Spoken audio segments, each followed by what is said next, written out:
¿Cómo están? En esta sesión vamos a hablar sobre los contemporáneos de Ramón López Velarde.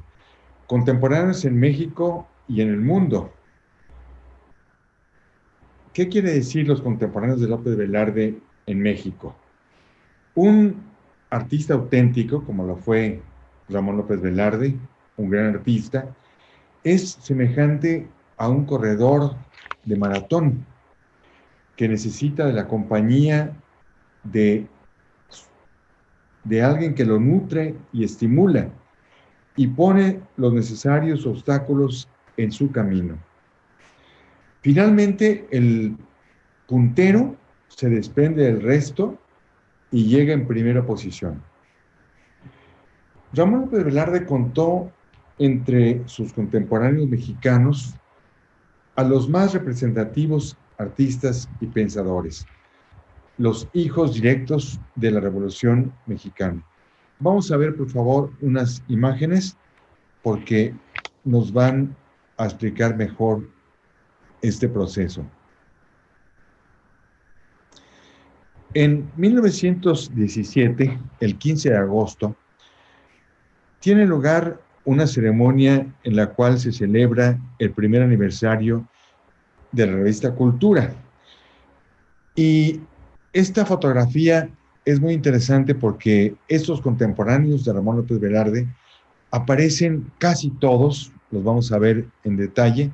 Aquí se encuentra Ramón López Velarde al centro, sentado, acompañado de Rubén M. Campos y su paisano, zacatecano también, Manuel M. Ponce, y aquí se encuentra Enrique González Martínez. Lo interesante de la fotografía, desde mi punto de vista, es que no es la definitiva, es una fotografía previa, sin embargo, es la que ha llegado hasta nosotros. ¿Por qué digo que es una fotografía previa? Porque hay varios que están preparándose para la fotografía. No sucede lo mismo con Ramón López Velarde, quien se encuentra ya sentado, esperando las indicaciones de quien va a tomar la fotografía. Siempre en una fotografía vamos a encontrar quien cierra los ojos, quien hace un gesto que no esperaba, que eso es lo que sucede con Manuel M. Ponce en esta imagen. Vamos, la siguiente, por favor. Bueno, esta es la segunda parte de la fotografía, o sea, la fotografía es panorámica y al extremo izquierdo de la imagen se encuentra el muy joven Antonio Castro Leal, quien escribe unos textos en vida de López Velarde.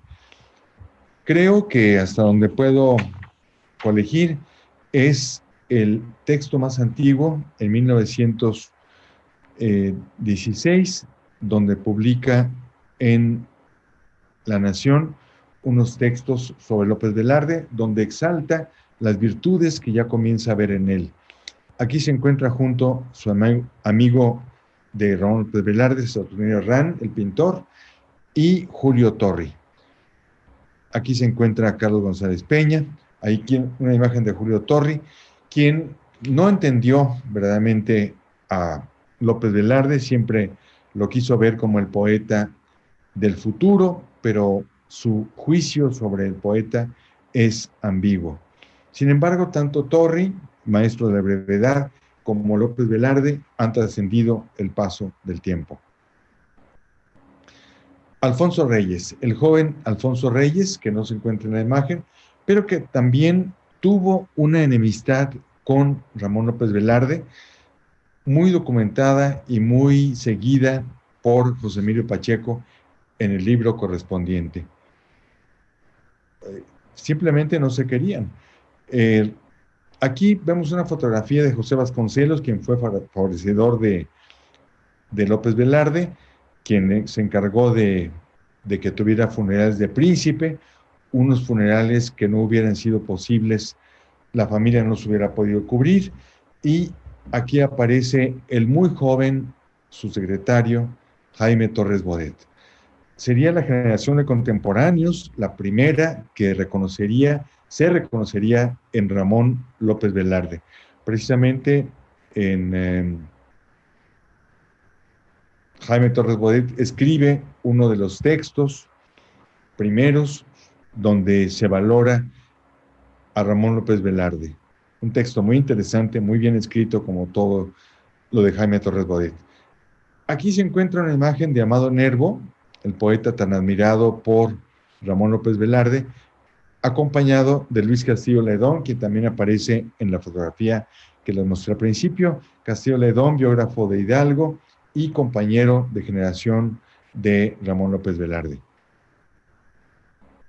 Aquí tenemos una imagen de Enrique González Martínez, el poeta que acompañó a Ramón López Velarde, su compañero en la revista Pegaso, que dirigía junto con el poeta Efraín Rebolledo. González Martínez fue un poeta que siempre estuvo cerca y se mantuvo fiel a la idea del poeta Ramón López Velarde. Sin embargo, cuando dio a la luz su segunda colección de poemas o su obra, él estuvo de lado, González Martínez, de los poetas que consideraban que López Velarde estaba incurriendo en extravagancias, en metáforas forzadas. O sea, no alcanzó a vislumbrar lo que López Velarde estaba haciendo. Aquí tenemos un retrato hecho por Saturnino Herrán de Artemio de Vagarispe. Según entiendo, y esto lo vamos a hablar en la última conferencia, el maestro Fernando Fernández ha descubierto o ha redescubierto una novela de Artemio de Vagarispe que utiliza como personaje a Ramón López Velarde. Aquí aparece Artemio de Vagarispe muy elegantemente vestido, con una imagen que no podemos ver en esta ilustración, en este detalle, con una cúpula de fondo como correspondía a los autores en esa época. Este es otro dibujo de Herrán, de Saturnino Herrán, un compañero de generación, Antonio Garduño.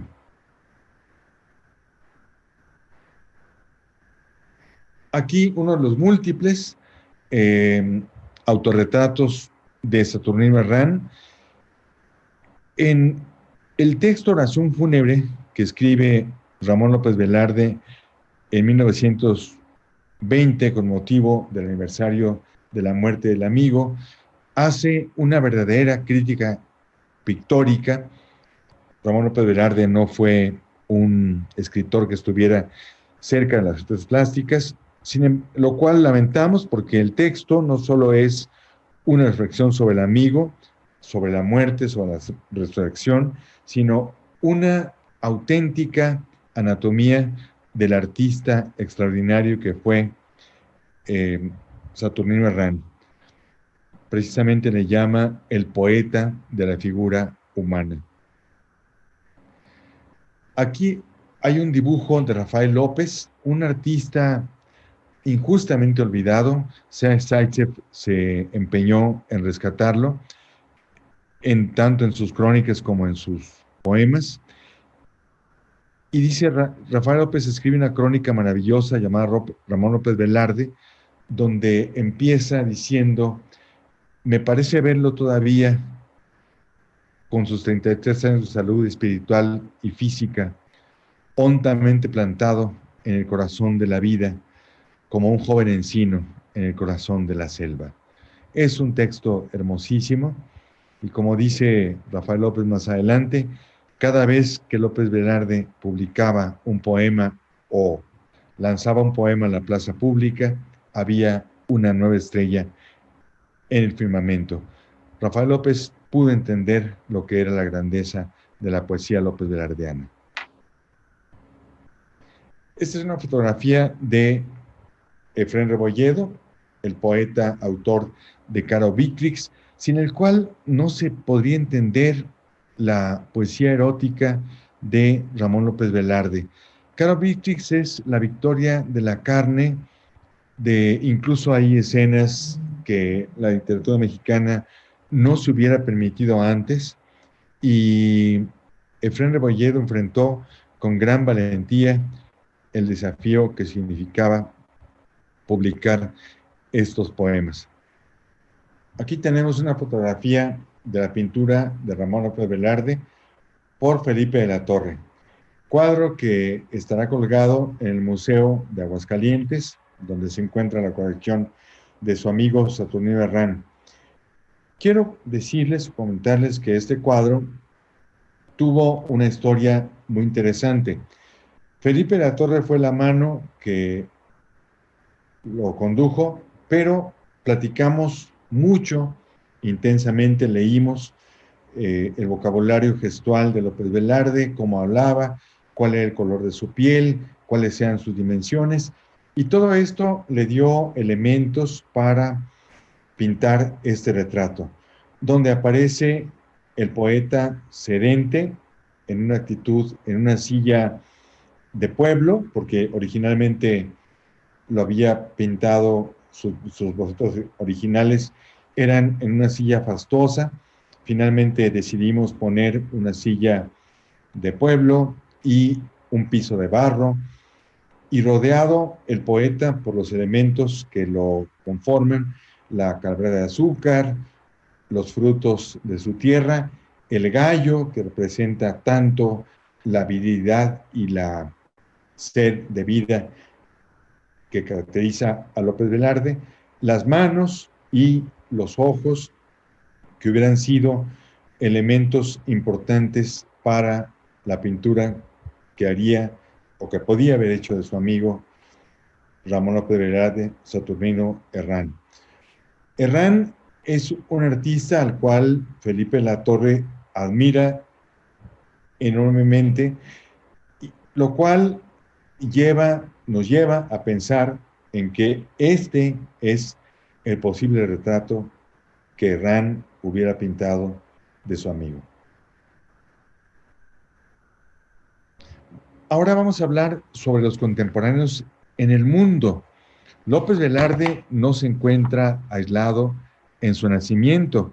Él nace a la 1 de la mañana de 1888, el 15 de junio, en la ciudad de Jerez, Zacatecas, pero en Lisboa se incorpora a esta vida Fernando Pessoa el 13 de junio.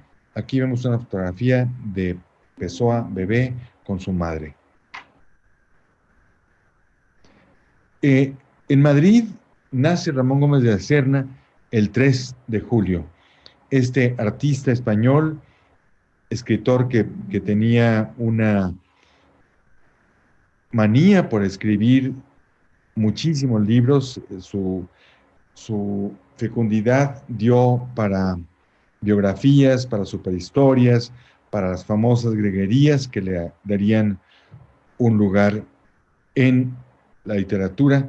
Como dice Luis Cernuda, Ramón Gómez de la Serna forma una sola generación él mismo. También en 1888, pero el 26 de septiembre, llega a este mundo Thomas Stearns Eliot, que nace en Estados Unidos, pero después adopta la nacionalidad inglesa. Vamos a ver más adelante cómo hay muchos puntos de confluencia entre Eliot y López Velarde. También ese 1888 nace Thomas Everett Lawrence, a quien la posteridad conocerá como Lawrence de Arabia. Nace en Gales el 16 de agosto de ese 1888. El 14 de octubre viene al mundo Catherine Mansfield en Wellington, Nueva Zelanda, y en un hotel de Nueva York nace Eugene O'Neill el 16 del mismo mes. Bueno, ahí hay una escultura de Lawrence de Arabia.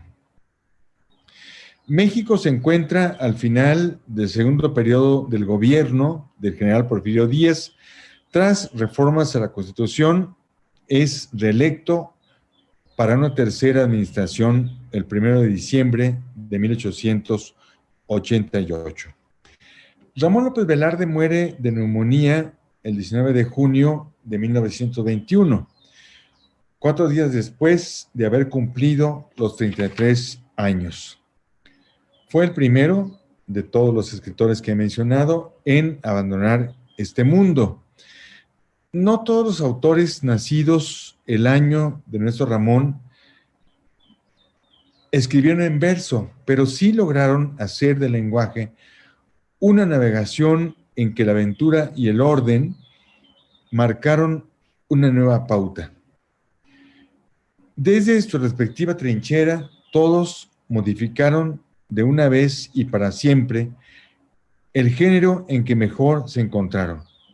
Inclusive el legendario Lawrence de Arabia, aunque fue autor distinguido del libro Los 7 pilares de la sabiduría, logró trascender más por el genio de su vida al hacer de sus acciones aventuras ejemplares. De los 7 escritores nacidos en 1888, una era mujer, que se encuentra en esta imagen.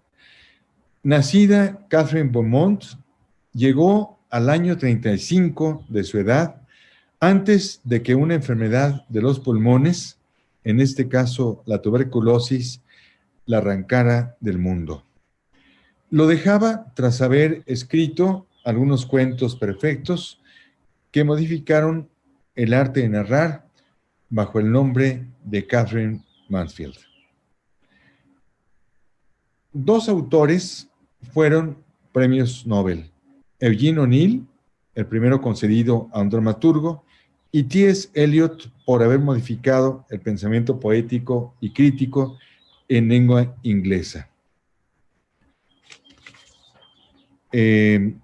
Las cartas y las fotografías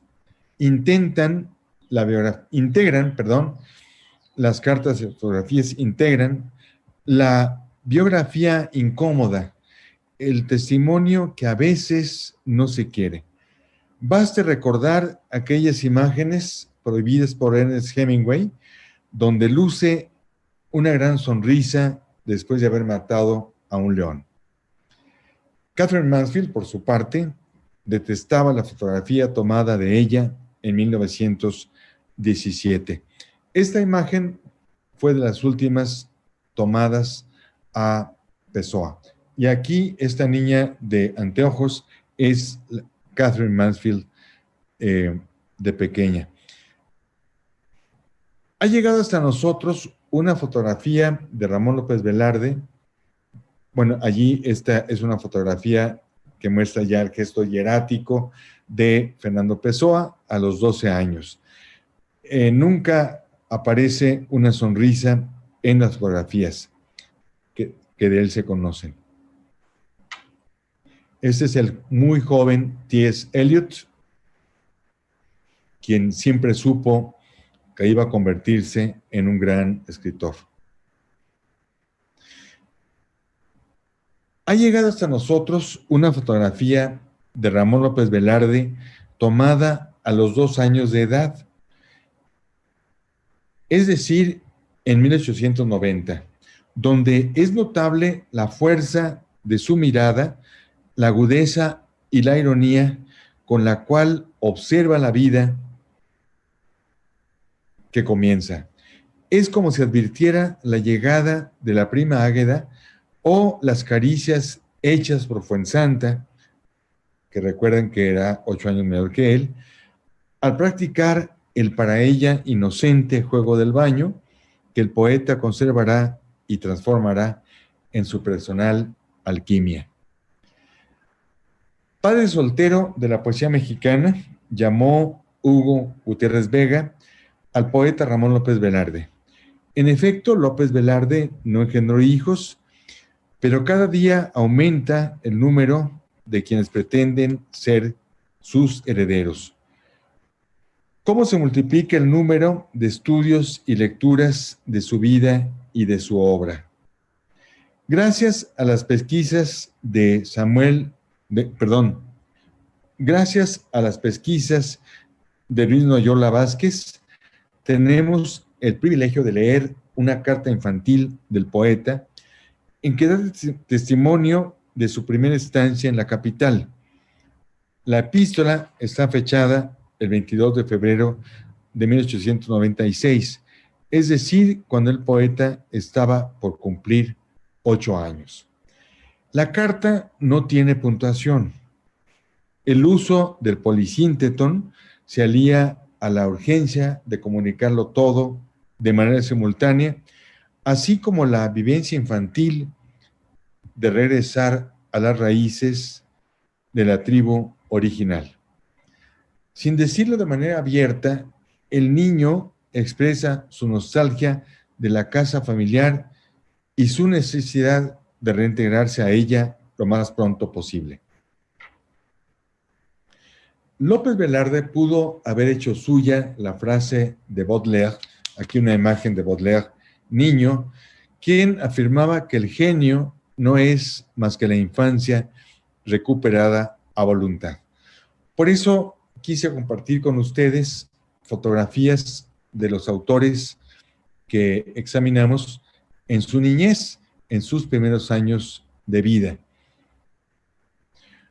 Como el poeta francés, el mexicano quiso prolongar su infancia, extenderla más allá de sus límites cronológicos. El poema Ser una casta pequeñez expresa el deseo del niño por permanecer en ese estado donde realidad y deseo son una sola entidad.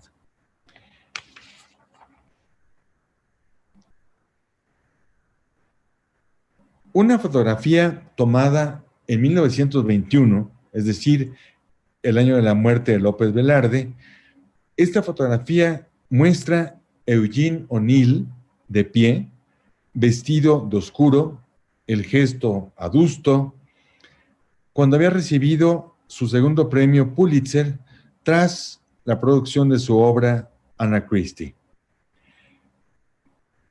La segunda fotografía lo muestra ya maduro en 1946, es decir, a los 58 años de edad. Aparece sentado, tan meditabundo como en la primera, pero vestido con un traje claro. Los años acumulados nos hacen ir en busca de la claridad, la juventud pasada. Ramón López Velarde llegó al fin de sus días terrestres en 1921 para ser fiel a la oración enunciada en su poema Gavota. Señor Dios mío, no vayas a querer desfigurar mi pobre cuerpo, pasajero más que la espuma del mar. Y esa predicción se cumplió, desgraciadamente. López Velarde fue uno más de los elegidos por los dioses. La fotografía de O'Neill, la fotografía anterior, de joven, lo muestra vestido de oscuro, austero y sombrío, vestido de temible luto ceremonioso, como aparece el joven López Velarde y el joven Pessoa. Esta fotografía tomada afuera de su casa en la entonces Avenida Jalisco, hoy Avenida Álvaro Obregón, muestra a López Velarde de oscuro. Esta fotografía es la portada del nuevo libro de Fernando Fernández que habremos de comentar, pero quiero compartir con ustedes esta fotografía porque López Velarde dijo que siempre vestía de negro, de oscuro, porque quería, desde que su padre había muerto, él llevaba luto permanente hacia él. Sin embargo, hay un fetiche en el caso de López Velarde con el negro. Él vestía siempre de oscuro, aunque sus amigos le decían que usara un traje claro. Y como decía José Martí, yo visto de oscuro por mi patria. Visto de oscuro, visto de negro, estoy de luto por mi patria, mientras mi patria no sea libre. Pero hay una cosa que sucede con todos estos personajes que estamos viendo. La oscuridad del atuendo también refleja esta voluntad de ser mayor. En ese entonces todo mundo quería aparentar mayor edad.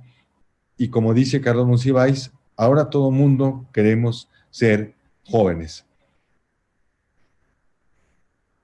La siguiente imagen también muestra a Fernando Pessoa vestido de oscuro, con este temible luto ceremonioso que decía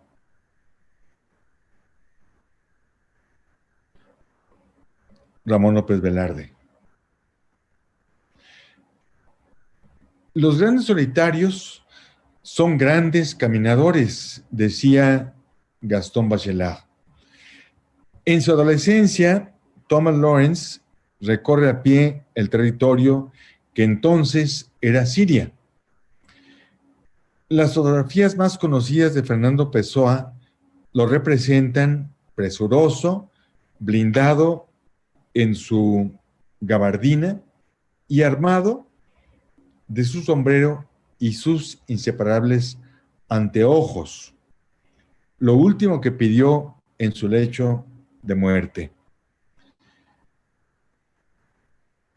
Estas fotografías de Pessoa, que lo muestran siempre caminando, seguramente fueron como las fotografías que se tomaban en San Juan de Letrán, donde había una serie de fotógrafos que tomaban imágenes que después guardaban y uno iba al estudio a recoger esas fotografías que eran el imán para nuevas imágenes que imprimían o tomaban en ese momento los fotógrafos. Pero este material es importantísimo.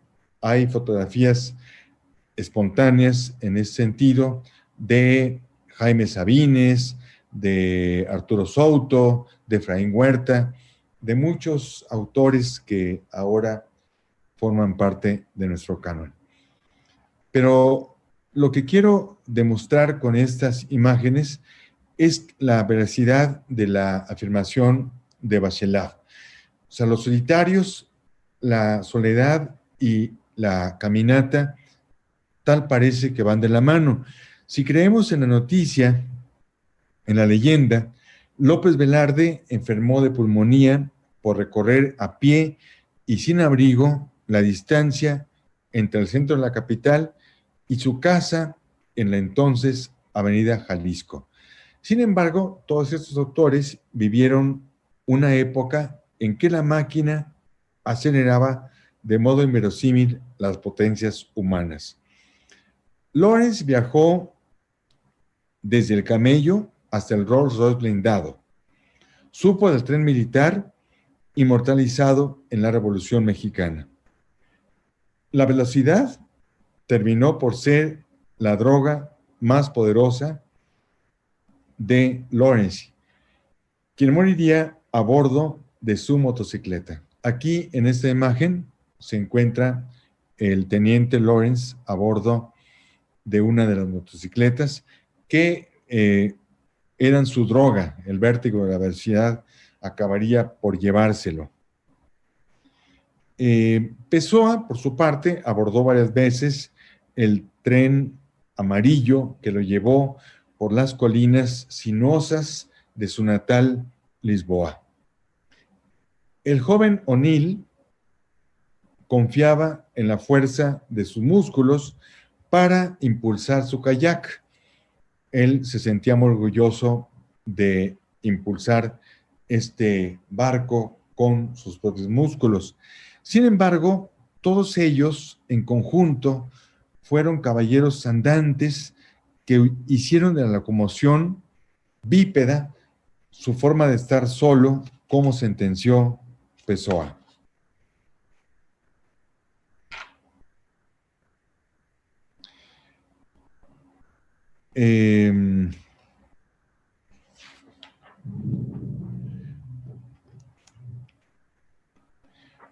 Aquí esta fotografía representa a la musa de Fernando Pessoa, con quien empezó una correspondencia muy nutrida, Ofelia Quirós, sí, donde, y finalmente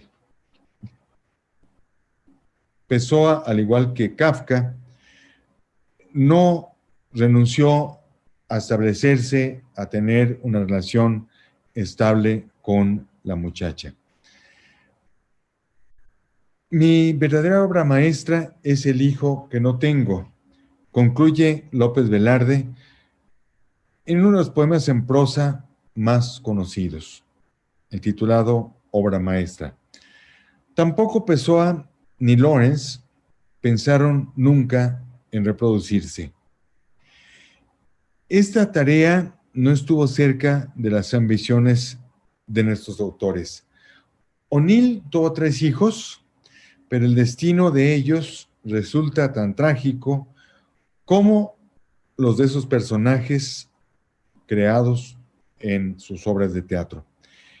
Esta inminencia, este a punto de, siempre parece haber perseguido a nuestros autores.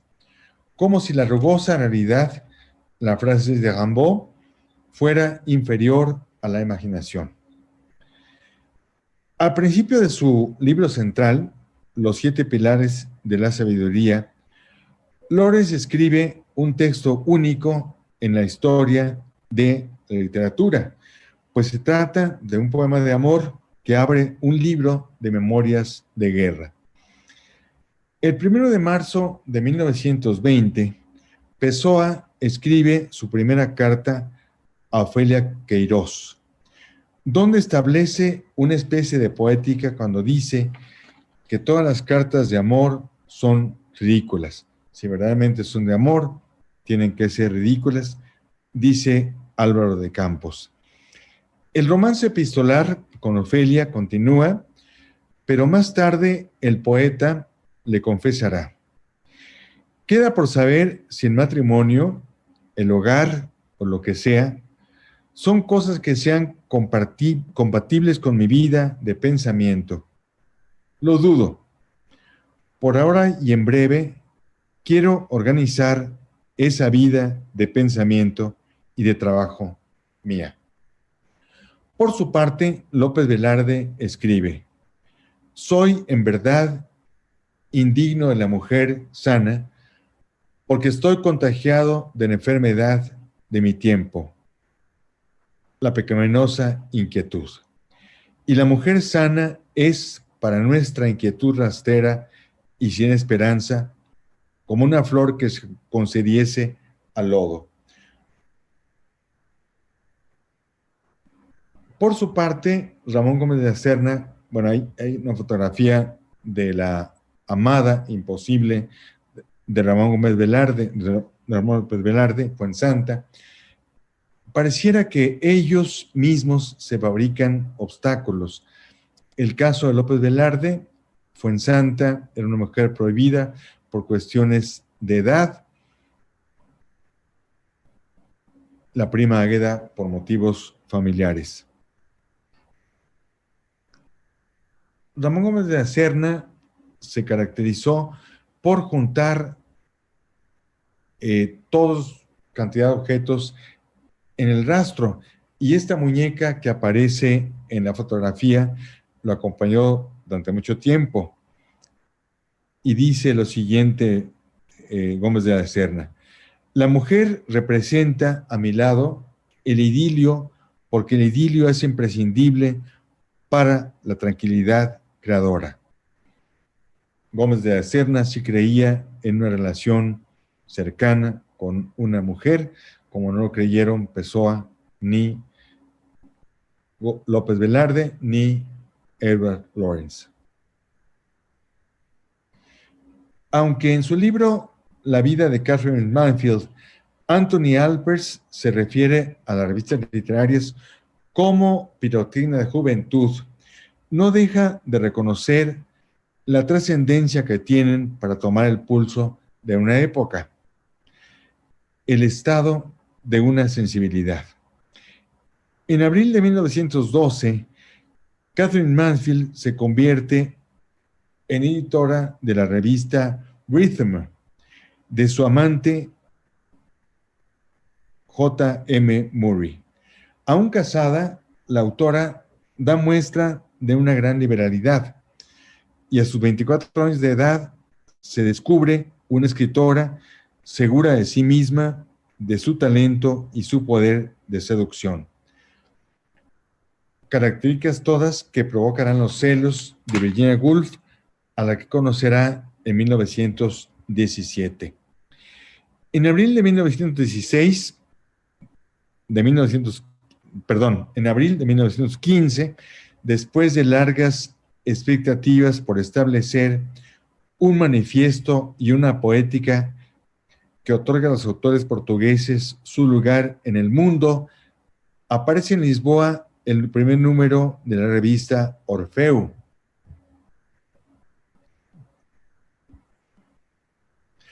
En 1917 se publica en México la revista de actualidades Pegaso, dirigida, como antes dijimos, por tres poetas, Enrique González Martínez, Efrén Rebolledo y Ramón López Velarde. Pegaso, aquí aparece la primera revista, el primer número, ilustrado por Saturnino Herrán. No es Pegaso una revista estrictamente literaria, sino una revista de actualidades, más o menos lo que sería el magazine en ese entonces, lo que sería después la revista para distracción. En su número inicial, en la primera página, López Velarde publica su crónica Avenida Madero, calle donde se encontraba la revista.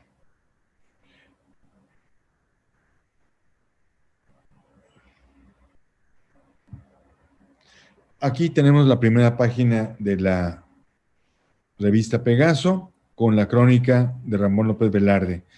Es muy importante esta crónica porque López Velarde en el minutero exalta la belleza de la Ciudad de México, una ciudad en la cual él se encontraba a plenitud, una ciudad que lo asombró desde su llegada. Por eso el libro de Ernesto Lumbreras, Ramón López Velarde en la Ciudad de México, es tan importante porque fue en la capital de la República donde López Velarde llegó a ser el poeta que quería. Decía López Velarde, dice en esta crónica, no hay una de las 24 horas en las cuales la avenida no sienta mi pisada. Dice López Velarde, entre otras cosas, que la calle Madero fue inicialmente una calle, después una rue y actualmente una street, para referirse a la influencia del mundo de Estados Unidos que estaba penetrando poco a poco en nuestras costumbres. Es una crónica que teníamos que leer de muchas maneras. Esta es la segunda página que refleja este corcel muerto en la calle. Ahora, ¿cómo escribían? ¿Cuál era el método que utilizaban nuestros autores? ¿Cuál es el lugar donde el escritor se siente mejor para escribir? Indudablemente, Ramón Gómez de la Serna escogía la mesa del café. Aquí encontramos su fotografía Maduro ante una pintura que representa el café del Pombo. Allí se encuentra Ramón Gómez de la Serna joven, rodeado por un cenáculo de amigos, y en el café del Pombo él llevaba a cabo su ritual de escribir. Son numerosos los poetas que escriben en cafés. Pensemos en Tomás Segovia, quien siempre escribía sus poemas en una mesa de un café en Madrid. Como dice Juan Larrea, en Madrid un café está siempre cerca. Allí vemos una imagen, una fotografía del joven Ramón Gómez de la Serna en su mesa de trabajo en el café del Pombo. Esta fotografía representa a un mueble emblemático, legendario, porque sirvió en marzo de 1914, es decir, unos meses antes de que estallara la Primera Guerra Mundial. En su casa de la Rúa Pasos, Manuel, en una alta cómoda, que es esta, Pessoa escribe en una especie de éxtasis cuya naturaleza nunca sabrá definir, 30 y tantos poemas de una sola sentada, que después formarán los poemas de Alberto Cairo, El guardador de rebaños, uno de las series más conocidas y más publicadas de Fernando Pessoa, que han sido incluso traducidos por Octavio Paz en unas versiones maravillosas.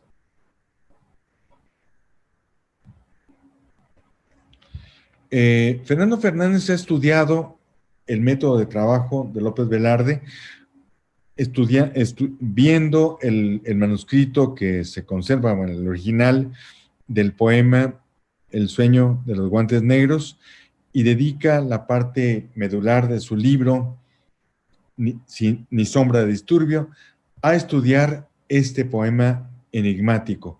López Velarde era famoso porque sus poemas los escribía a lápiz y después, al llegar a casa, los pasaba en tinta o a máquina, pero en papeles humildes y no necesariamente consagrados a la escritura. Por eso es tan importante este mueble legendario, porque Pessoa escribió sobre él en una especie de éxtasis, como lo dice, estos poemas que ahora causan nuestro deleite y nuestra zozobra, para utilizar una palabra cara a López Velarde. En El sueño de los guantes negros, como lo ha estudiado en detalle Fernando Fernández, aparecen muchos versos inconclusos. López Velarde sabía lo que quería decir, pero no había encontrado la palabra adecuada. Y eso lo podemos ver en muchos poemas, donde él está buscando siempre el giro imprevisto, aquel que provoca en nosotros la sorpresa y nos hace ver la realidad de otra manera. Eliot escribe la canción de amor de Alfred J. Prufrock, que leo un fragmento en versión de Rodolfo Sigli. Dice lo siguiente: no soy el príncipe Hamlet, ni nací para hacerlo. Soy un señor cortesano, uno que servirá para llenar una pausa, iniciar una escena o dos, aconsejar al príncipe. Sin duda, un instrumento fácil, diferente, contento de servir. Político, cauteloso y meticuloso. Lleno de altos conceptos, pero un poquito obtuso. A veces, a la verdad, casi ridículo. Casi, a veces, el bufón.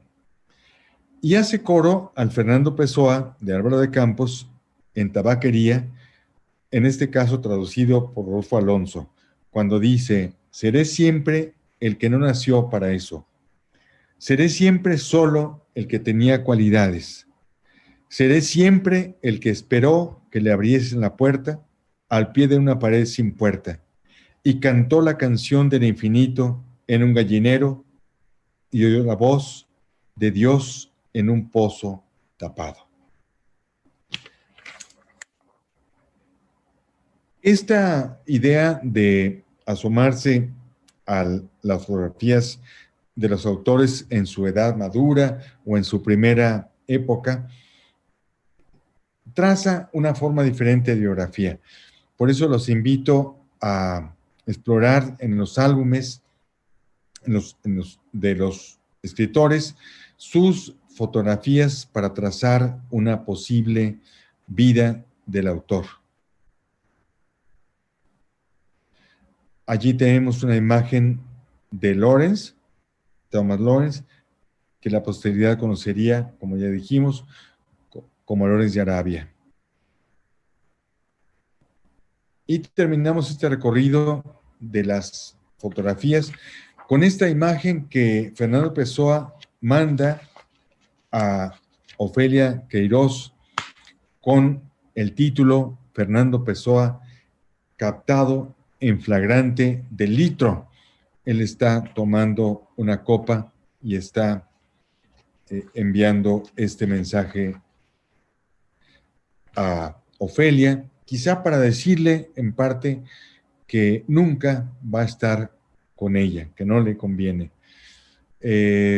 López Velarde siempre se afanó por ser un excelente novio y no un esposo regular. Por eso es que es el padre soltero de la poesía mexicana, para utilizar las palabras de Hugo Gutiérrez Vega, y por eso nos sigue diciendo tanto en este momento. He trazado con ustedes, he tratado de seguir los contemporáneos que tuvo en México y en el mundo Ramón López Velarde, para tratar de estudiar este universo en que él se movió y que supo trascender las fronteras de Jerez y de su país, aunque no sea conocido en extranjero, pero lo amamos y lo seguimos cada minuto de su vida, que es la nuestra. Muchas gracias.